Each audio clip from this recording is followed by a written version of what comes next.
Hello everyone, আমরা আবারও চলে এসেছি একটি ট্রাভেল ব্লগ নিয়ে। আজকে আপনাদের আমরা শান্তিনিকেতনের ভ্রমণযোগ্য স্থানগুলোর একটি সংক্ষিপ্ত ধারণা দেব। হাওড়া বা শিয়ালদা থেকে আপনারা অনেক ট্রেন পেয়ে যাবেন, যেগুলি আপনাকে ৩-৪ ঘন্টার মধ্যে শান্তিনিকেতন স্টেশনে পৌঁছে দেবেন। কয়েকটা ট্রেনের নাম এবং সময় আমরা স্ক্রিনে মেনশন করে দিলাম। এই জায়গাগুলি ঘুরে দেখার জন্য আপনারা যে কোনো জায়গা থেকেই টোটো রিজার্ভ করে ঘুরে নিতে পারবেন। সবার প্রথমে আপনারা ঘুরতে যেতে পারেন সুরুল রাজবাড়ি। এই রাজবাড়িটি ১৭৫০ সালের দিকে ঘোষ উপাধিধারী ধনী জমিদার শ্রীনিবাস সরকার দ্বারা নির্মিত হয়েছিল।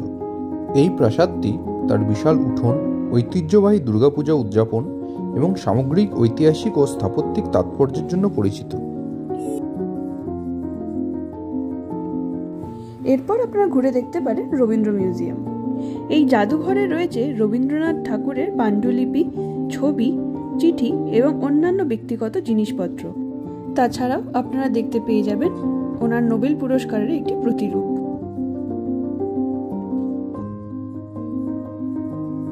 এরপর আপনারা পৌঁছে যেতে পারেন সৃজনী শিল্পগ্রাম। এখানে বিভিন্ন সাংস্কৃতিক অনুষ্ঠান ও কর্মশালা অনুষ্ঠিত হয়।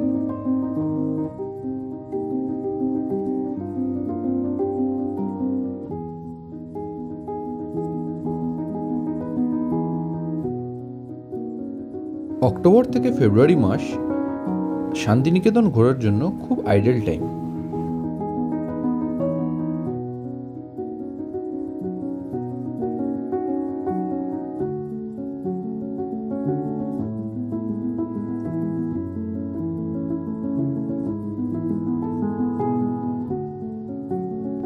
এরপর আপনারা লাঞ্চ সেরে নিতে পারেন। স্ক্রিনে আমরা কয়েকটা রেস্টুরেন্টের নাম মেনশন করে দিলাম, যেখানে খুবই ভালো বাঙালি থালি পাওয়া যায়। এরপর আপনারা ঘুরে দেখতে পারেন সোনাঝুরির হাট। শুধু ঘুরে দেখা বলবো না, কেনাকাটাও কিন্তু করতে পারেন এখান থেকে।